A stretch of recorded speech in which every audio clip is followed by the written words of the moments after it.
now, if you could. That's neat. Yeah, just to give you a fair warning, actually. So I try to time it for when the kids would be asleep. One of them is still awake. Hopefully there won't be so much background noise, but if we have a lot of disturbances, I could try to a different place or maybe reschedule another time. Hopefully, I think he's under control. Oh, yeah, no worries. That's fine. Yeah, thank you. Yeah, so if you would like to introduce yourself, what do you do? What do you research? That sort of thing. Sure. So my name is Ardemis Boghossian. I'm a tenure track professor at EPFL in Switzerland. And I am the lead PI of the Laboratory of Nanobiotechnology. So as the name implies, what our group specializes in is that we both have the ability to control the characteristics of synthetic nanomaterials while also controlling the characteristics of biomaterials at the same time. And in terms of applications, we really look for any kind of applications that benefit with this kind of nano-bio-synergy where you could achieve technologies beyond just engineering biomaterials or synthetic materials. So we could overcome bottlenecks that you could not come by just doing one type of engineering, but optimizing both. Yeah, that's pretty cool. So I invited you particularly because I was interested particularly in research into the photovoltaics, the biovoltaics, that sort of thing. Yeah, there seems to be a few different names out there. Are they like all the same thing, or is it similar things under this an umbrella? They're all different things, but they're subcategories of each other. Right. So bioelectronics is really anything related to biology and electronics. So this could be something biological that's powered by electricity, or something that's biological that produces electricity, but it could even be something that's purely electronic that has a biomedical application. So it's I would say it's kind of a broad term. And one category of bioelectronics would be biological photovoltaics. So these are photovoltaics that rely on biological materials. The subcategory of bioelectronics is biological photovoltaics. So these are biological materials that are used for photovoltaic applications. So biomaterials, in this case, it could be individual proteins, it could be parts of a cell, it could be an entire organism. And then another subcategory of biological photovoltaics is living photovoltaics. And living photovoltaics is specifically using living biological materials, not just proteins or parts of a cell, but for example, an entire cell or an entire plant. So they're all subcategories of each other. And I guess it depends on the kind of technologies that you're interested in, which category you lie in. Okay, that makes sense. What would be the advantages of having sort of biophotovoltaics instead of just the usual photovoltaics? What's the advantage of using living cells? So photovoltaics, actually, the photovoltaics community has a bit of a dirty secret among the renewable energy sources. It's one of the ones that have the highest carbon footprints. And the reason for this is because a lot of CO2 is released just to create the solar cell. And this is especially true for your silicon devices, your monocrystalline silicon devices, where if you have a single impurity in your device, your efficiencies drop. So a lot of energy goes into making sure that you have high grade silicon. When I heard this fact, I was really surprised because when I thought of solar energy, I think of photosynthesis, which actually has a negative carbon footprint, takes up CO2. So one advantage of biological photovoltaics is first the carbon footprint. Another is in terms of cost. Plants are everywhere, algae is everywhere. You have a material that's very accessible, that's very abundant. And in addition, specifically, one advantage of living photovoltaics is that you have a technology that's dynamic. It could self-repair.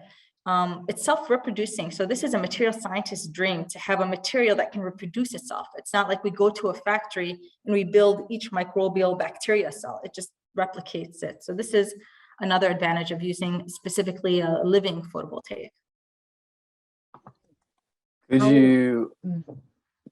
Sorry, did you have a carry-on question?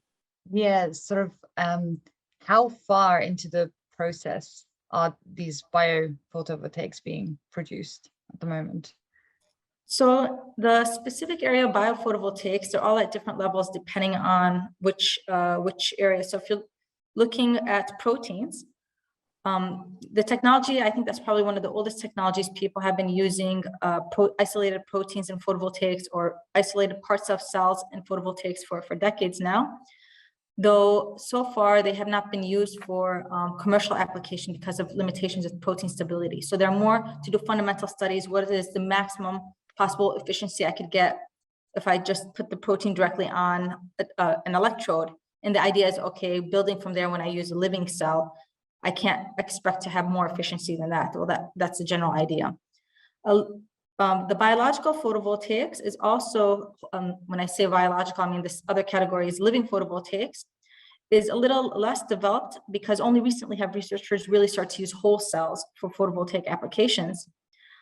So in terms of research development, it's further behind, but in terms of prospects for commercializations, it has a much stronger prospect for commercialization. So it's still far in terms of efficiencies.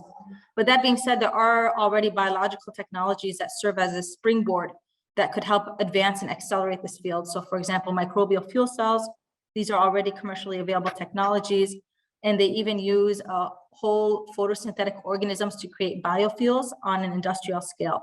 And using these other technologies allows biophotovoltaics, once we are able to achieve efficiencies that are much more competitive on the industrial level, to accelerate their commercialization. So Could you sorry, go ahead. Yeah, so you said that this sort of technologies could be released into the market. Do you know any company that has already done so, and for which sort of products? So I don't know of any specific for biophotovoltaics. I do know of some that are used for bioethanol production in the United States, some companies. And also there's also microbial fuel cells. So the bioethanol production is, they use light to produce fuel. So there's no electricity component to that per se. But microbial fuel cells, there is an electricity component. But in that case, they don't use light, they use some sort of bacteria that takes up organic waste and produces electricity. It has the same infrastructure as you would expect for biological photovoltaics, in that you have bacteria and then some sort of electrode that collects electricity. And that's used on an industrial scale commercially. Interesting for wastewater treatment of a brewery, because I guess the beer process produces a lot of organic waste that these bacteria love to eat. And it seems to be profitable to be able to sequester this waste and produce electricity from it. That's so cool. Yeah, that's very cool. Could you dive a bit deeper into the mechanisms of the protein photovoltaics and the living photovoltaics and how they work at a mechanistic level? So this is actually an active area of research, is how exactly are these biological photovoltaics, living photovoltaics, producing electricity. So when you look at cyanobacteria, you know, the idea of photosynthesis is well established. Light goes in, and then you get this water splitting, and you get this charge separation and proton gradient. But what's interesting is what would this biological material, what motivation does it have to produce electricity? In fact, the outer membrane of these cells are insulating. So electrons don't like to go in and out. Nonetheless, so this is the challenge, the bottleneck in living photovoltaics, is engineering the outer membrane of these cells to actually allow electrons to pass through.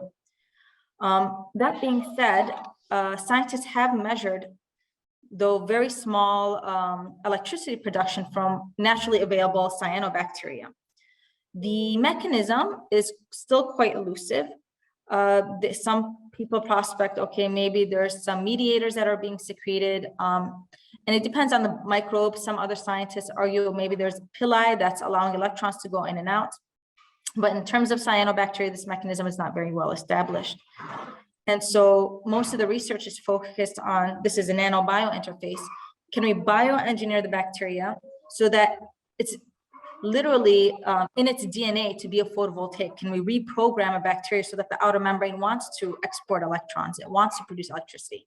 And then on the flip side, in addition to engineering the bacteria, can we engineer electrodes that are attracted to the bacteria that can interface very intimately with the bacteria to extract as much electrons as possible? Okay, that sounds pretty cool. How do you go about engineering and designing those sort of things and improving them to the end that you want to get them? So there are many strategies for doing this. Again, because the exact mechanism is still an active area of research, researchers have been taking orthogonal approaches to tackle this problem. One approach is, for example, you could bioengineer the bacteria so that it secretes some sort of, we call it mediator. So this is some sort of shuttle that is soluble in solutions, and it shuttles electrons in and out of the bacteria. So it goes inside the bacteria, picks up electrons, goes outside the bacteria, and gives it to an electrode. That's one way to do it, and that's more related to the cell metabolism.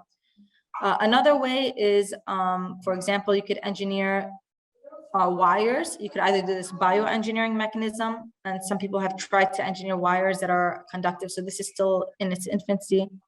One area of research that our lab pursues is that we engineer these bacteria to produce proteins that have metals in them.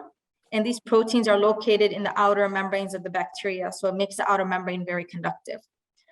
So that's the approach that we take for bioengineering these bacteria. And so there's protein engineering involved. Which sort of proteins is your lab working with in engineering? So we work with what they call the MTR-ABC. So MTR stands for metal reducing. These proteins, interesting. So although cyanobacteria do not naturally produce electricity, there are actually microbes that do naturally produce electricity. Two of the most characterized microbes, they call them Shionella and Geobacter. Now, on one hand, you have cyanobacteria that can take in solar energy, but does not produce electricity. And on the other hand, you have these other microbes, Shionella and Geobacter, that can produce electricity, but they don't do photosynthesis. They don't use solar energy. Instead, they eat organic waste to produce electricity. So our group does is that we take these proteins, these MTR, metal reducing proteins, found in these other bacteria that can produce electricity. We express them inside the cyanobacteria. So then we have a microbe that, I guess, a cyborg microbe that combines both characteristics. It does the photosynthesis of cyanobacteria, plus it has the proteins, these MTR ABC proteins that are available in the other bacteria that allows them to produce electricity. That's very cool. Could you, so you briefly mentioned like the microbial fuel cells. Could you go into a little bit how they work? So the microbial fuel cells that I'm aware of, at least the ones, so they, there's different kinds of microbial fuel cells depending also on what organism you use. I mentioned Shionella and Geobacter as two popular organisms. These for electricity production, that's because these are among the few that have actually had their pathways, the electricity production pathways characterized. And these microbes, although I just grouped them into, they produce electricity, they express proteins, actually, there are many parallel pathways that allow them to export electrons. So for a microbial fuel cell, what happens is these microbes, in the absence of oxygen, like us, like any living thing, we need energy. So they eat, for example, sugars and organic substrates. And normally, when they digest these substrates, they break them down and they extract electrons. When oxygen is around, it usually just donates these electrons from oxygen, because if it's breaking down these sugars and it's taking these electrons, if it doesn't give it away, it's just going to become negatively charged. And that's not very healthy for the cell. So they need to donate these electrons somewhere so that they could start processing these sugars. What's interesting is if you remove oxygen from the system, these microbes start looking for some other donor. Otherwise, they become very negatively charged. And that's where they end up using the extracellular pathway. So the MTR-ABC pathway I mentioned is one where the mechanism is that you have these proteins that have irons in them, iron centers, and they span the outer membranes. And the electron, the idea is that the electron hops from one iron center to another until it gets to the outside of the membrane and gets taken up by the electrode. I know that there are other pathways, especially I think in Geobacter, where they also rely on soluble mediators. So this is one where I mentioned that the bacteria produces some sort of material like a mediator that takes up electrons from inside the cell and can go in and out of the membrane and starts shuttling the electrons in and out. And I think there might also be, there has been research, at least with Geobacter, on nanowires, but I'm not so much about not very familiar with what kind of mechanisms and the exact understanding of what's going on in that area. Okay, yeah, thank you. Is that, are they microbial fuel cells you mentioned there, are they commercialized, or did you say they're sort of closer to being commercialized than these other? So they're on their way upward. So it's one of those things where it's not widely spread. So if you go to any wastewater treatment plant, it's very rare that the one you walk into happens to have a microbial fuel cell, but they do exist in certain wastewater treatment plants. So they've started to be implemented, as I mentioned, in breweries, where they have a rich organic source. They love beer, they can grow, they can produce a lot of electricity. And I think the main, right now with the existing technology, the main approach is to find sources of wastewater that are rich in the kind of organic materials that these microbes have. And as they continue to use these microbes on a commercial scale, so this is already commercially done, the idea is that they're going to continue to engineer the device, they're going to optimize the device, they become more efficient, and they also start engineering microbes that are able to take up organic waste from other places, and that will allow them to process not only organic waste that it's conventionally able to produce a lot of electricity from, but also take up organic waste where the composition is different. And so that will make this technology a bit more versatile. So it's already commercially available, but it's not widespread. Right. And just out of curiosity, I'm wondering, this seems like a very novel new field, and I was just wondering what got you interested in this field, in the photovoltaics generally. But to be honest, it was actually something I wanted to do since I was little. I remember actually in 5th grade, I learned about photosynthesis. And at the same time that year, I learned about photovoltaics. And I remember asking my teacher, because these are two different things we learn in different classes. And I said, oh, do photovoltaics work like photosynthesis? And she said, not exactly. And I was confused. And it was a bit, I think at that point for 5th graders, they don't go into too much detail about how inorganic photovoltaics work. And I always questioned, why don't we just use plants for this? Why don't we use plants for this? And then, so it was always something that was in the back of my mind. And then as I went into research, I realized that why not use plants for this? Why not use bacteria for this? And so that kind of was a big inspiration. And in addition, I just like the idea of having a living material, something that's dynamic, something that could repair itself. And especially the case of bacteria, the earth is covered in bacteria. I mean, this computer screen has bacteria. So doesn't it make sense to create a photovoltaic based on a material that loves to cover surfaces? So it just seemed like the perfect solution to many of the bottlenecks that we have in the field right now. What?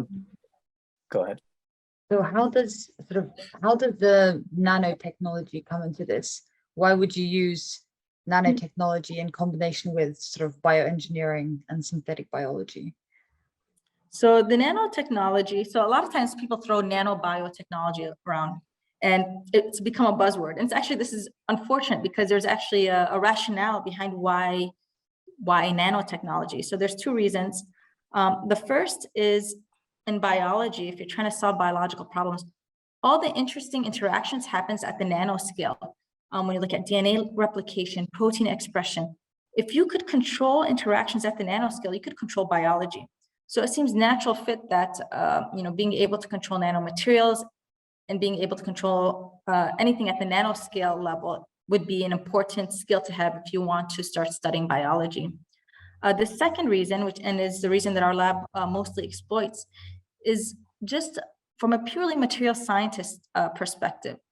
If you look at the advantages of nanomaterials, they have what we call a known structure function relationship. If I change my nanomaterial size, I know what it's going to look like. I know what kind of light it gives off. I know its properties. I can predict and control a nanomaterial.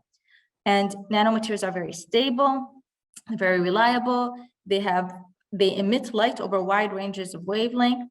But the disadvantage of nanomaterials is that they're not a very scalable technology if you want to be able to cover the Earth's surface with these highly refined nanomaterials. And in addition, their interactions are not very selective. On the other hand, when you look at biology, those are specifically the advantages of biomaterials. Biomaterials have amazing selectivities. They can tell the difference between different molecules of the same molecule of the different chiralities. Like these are just very subtle differences in molecules. If you have a DNA binding, a single mutation in your DNA changes entire binding energy. And biology is cheap. So the idea is the advantages of the nanomaterials are precisely the disadvantages of biomaterials and vice versa. And so this is why nanobio makes sense, is that we couple the advantages to overcome each of their own. So in the context of living photovoltaics, what we've done is we create what we call now our new generation technologies. We call it inherited nanobionics. So biology is great, as I mentioned, for many reasons. It's cheap, it's scalable, it's a living material, but it also comes with its limits. Synthetic materials could give us capabilities that we cannot find anywhere in nature, nor can we engineer in nature. One capability, for example, is the ability to emit light at certain wavelengths that synthetic materials can do, but biological materials cannot. So what we've done is that we started to put nanomaterials inside of these biological materials, and these biological living cells, which we call nanobionic cells, start to demonstrate the capabilities of the synthetic material. These are capabilities that you could not bioengineer and capabilities that you could not find in nature. And what's really cool is that these cells continue to divide and their daughter cells start to inherit these capabilities. So one application that we currently have is that we start putting nanotubes in cyanobacteria, and we found that these bacteria produce something like 15 times more electricity. And then when they divide, their daughter cells inherit these nanotubes. And to give you an analogy of this inherited nanobionics, it's as if a human has an artificial arm that's stronger than what you could have with any natural arm. And when they have children, their children are able to inherit this artificial arm. So we're very excited about this prospect of inherited nanobionics, where we could couple biological materials with nanomaterials, and furthermore have the offspring inherit these nanomaterials and inherit these completely foreign capabilities. How do you engineer a bacteria to have nanotubes in it? That is the answer to that question is a really long endeavor that we've been working on for years. So it's precisely what makes this a really exciting breakthrough technology. There are different ways depending on what kind of bacteria. The type of nanomaterials we use, we are able to control uptake based on how we charge the outer surface of our nanotubes. And we found that by wrapping our nanotubes with certain wrappings, the bacteria will automatically take it up. Whereas when we wrap it with other wrappings, it does not go inside. So for our particular application, it's more engineering the coating on the nanomaterial to go in. But in reality, it depends on what kind of microbe you're working with. If the cell, for example, can do endocytosis, this is something that mammalian cells could do that the microbes we work with don't. And it's also a question of what nanomaterial, what's the size of your nanomaterial, what's it made out of. So the short answer is it depends. And for our particular application, what we do is we just engineer the wrapping that allows interaction, charge interaction, and allows the nanomaterial to go inside. Right, okay. So the nanomaterials are sort of going from outside of the cell and they're making their way inside. It's not being synthesized inside the cell. Not these. So there are different nanomaterials that have gone, as I mentioned, the particular case of nanotubes with cyanobacteria has not really been done because cyanobacteria also have the additional challenge of having a cell wall. So instead of just having this nice fluid outer membrane, they have a very rigid cell wall that's impermeable to a lot of materials. So it's especially challenging to get these nanomaterials inside. But it has been done with other kinds of materials and with other kinds of cells. For the biophotovoltaics, though, the main challenge was this particular material with this cell, which ended up being quite beneficial in terms of the photovoltaic applications. And I'm just wondering, since it's sort of like a new field, what do you think will be like the outlook or the main challenge, the outlook for the next few years, and one of the main challenges that needs to be like researched? So I think the outlook, so the challenge will stay the same, getting these efficiencies up. And I think researchers are going to continue taking a multi-tiered approach. What's the correct answer? That's the, that's the golden question. I think so far what has been the focus is there's been a lot of advancements on electrode engineering, and I think a lot more of the research is focused on the bioengineering. How do we bioengineer the bacteria to produce electricity? So this is reprogramming billions of years of evolution's worth of data, of DNA, to reprogram this cell to behave something that's completely unfounded in nature. So that takes time to do. It doesn't take billions of years, fortunately, in the lab, but it requires time nonetheless. And I think a lot of the focus is doing the bioengineering. For the nanobionics approach, it seems that it's promising so far in terms of achieving even higher efficiencies. And the challenge in that is actually more related to the nanomaterial. How do I do this in a cost-effective manner? For example, you would imagine that if a cell takes up nanotubes and it continues to divide, you're going to get more and more cells, but these materials, these bacteria don't produce nanotubes. So you're going to have to keep adding nanotubes. At what rate is this beneficial? Does it offset its costs? And maybe if you want to think really far in the future, can we even engineer these cells to produce their own nanomaterials? But then that goes in a future direction that's still not quite explored. I'm curious about Go ahead.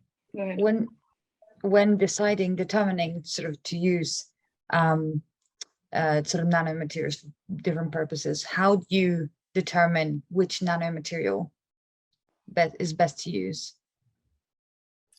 Well, to be honest, it's so underexplored that there hasn't been really a rationale. It's trial and error so far. And to be frank, actually, when we got our nanotubes inside, we didn't know what to expect. We were pleasantly surprised that we had this photovoltaic effect. Now, in theory, what we think, the question is, what's causing this, for example, this nanomaterial to boost the efficiencies of our microbe?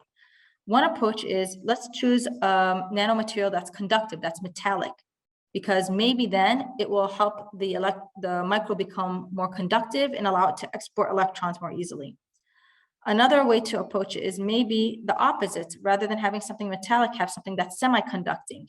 So that means that it cannot as freely produce transport electrons, but what it can do is it can absorb light at wavelengths that the bacteria does not absorb light at.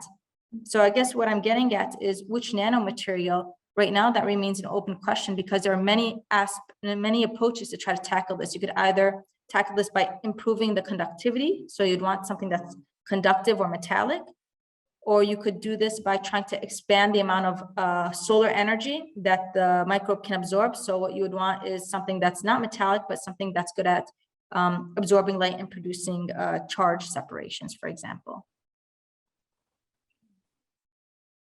When studying these things, is it sort of like taking things from different places and trying to put them together and seeing if it works? Is that sort of how you would go about studying this, or is there something that when starting a project, it ends up being that way? So starting something new and having a hypothesis about it. So this hasn't been done. Why hasn't it been done? Such as, for example, why I got into this field, why aren't plants used for solar cells? And you look for answers, you don't really find answers. It means no one's really explored it. So then you try something new.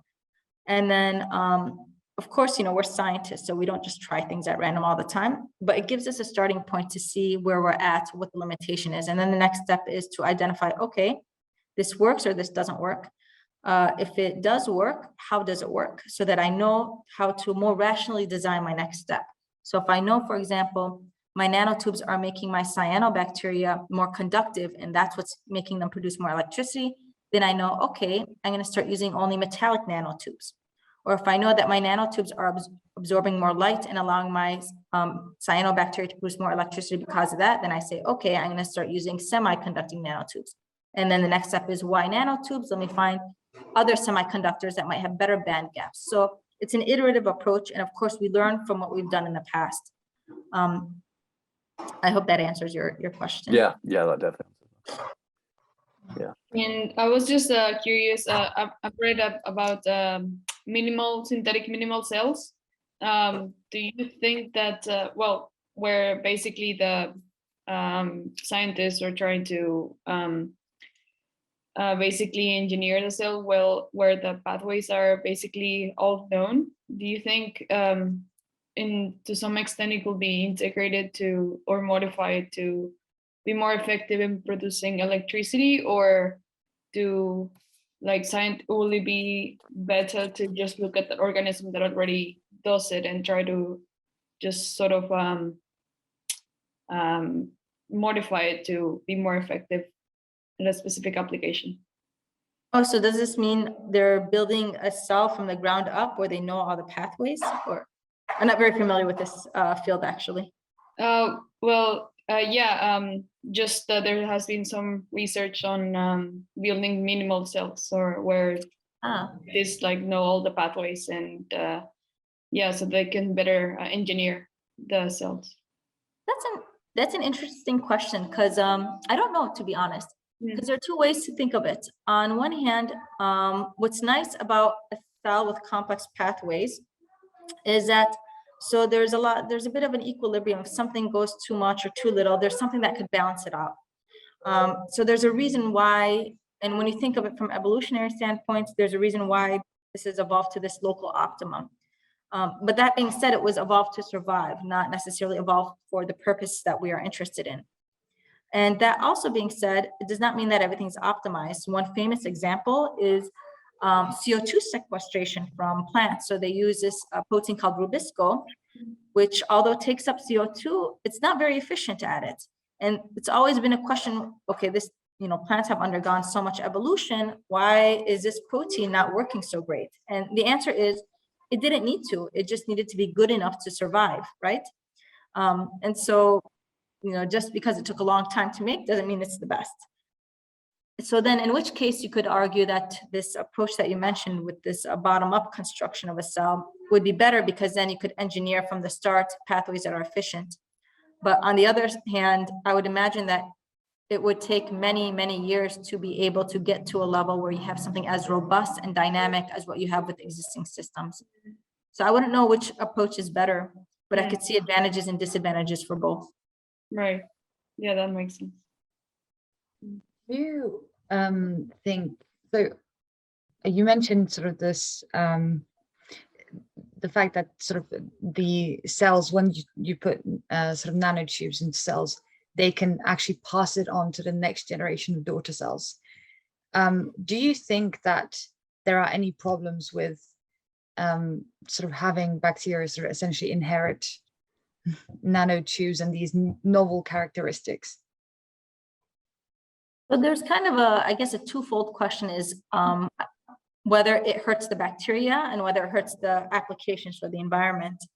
From the bacteria standpoint, we found that it does have an effect, that when we took the bacteria and we put nanotubes in it and they were dividing, they were actually dividing at a slower rate. But we found out that when we increase the amount of light that we shine on the bacteria, they're able to recover their reproduction rate. So this could actually be perceived as a positive thing rather than a negative thing for the cell, particularly in cases where you have too much sunlight. So plants, they love sunlight, but too much sunlight actually causes photo damage. And you'll notice sometimes when you have too much sunlight, your leaves turn yellow. And this is caused because of the photo bleaching from the sun. If you put something like nanotubes in there that allows a cell to divide more efficiently at higher illumination, then you have a means to help allow the protect the cell, I guess, kind of like a sunscreen at high fluences. So far, I guess the advantages and disadvantages for the bacteria depends on the conditions. So the bacteria, when there's not enough light, seems to grow much slower, but when there is a lot of light, it grows faster. And it may be, we haven't compared the rates yet, but maybe even an advantage against other cells that might die under high light conditions. I guess the other aspect is with the environment. If I'm putting these nanotubes inside of the cells, and the idea hopefully is that these things won't be released in the environment. But right now, as we're confining them to photovoltaic devices, the idea is that we're not going to be throwing them around everywhere on the ground. And so far, a lot of these bioengineered cells, because they're bioengineered to produce electricity rather than to survive evolution, chances are if they are ever in an environment where they come into contact or competition with natural cells, they're probably actually more likely to die off because these other cells have already been optimized to survive under those conditions, whereas these bioengineered cells have been optimized to just produce electricity. Speaking of evolution, this question's probably completely speculation, but are there any sort of leading theories of why bacteria might have evolved to have this electron producing characteristic? So do you mean the natural existing bacteria that already produce electricity, Yeah. or the ones that we're trying? So those ones that do have this, I mentioned there are a few strains that do, and the strains that do this are the ones that basically live in environments where they don't have access to a lot of oxygen. So when they want to metabolize something for energy, for example, an organic substrate or sugar, they oxidize these substrates, they eat them up, they produce an electron. And normally, if they don't have an electron donor, they would die off. They end up having too much negative charge accumulating. And so they won't be able to produce more, they won't be able to oxidize more substrates. But these microbes, they've evolved these pathways that allow them to donate the electron extracellularly. So that was the evolutionary drive that allowed them to develop these pathways, because if they did not have these pathways and there's no oxygen around, then they'd have no acceptor for their electron, and so they won't be able to effectively process the organic waste. They won't be able to oxidize their substrates. They won't be able to eat. Right. Yeah, that makes sense. Mhm. Yeah, thank you very much. I don't have any more questions. Do you two have any more questions? No, No, that but it was was really interesting. Thank Yeah. you so much for answering our questions.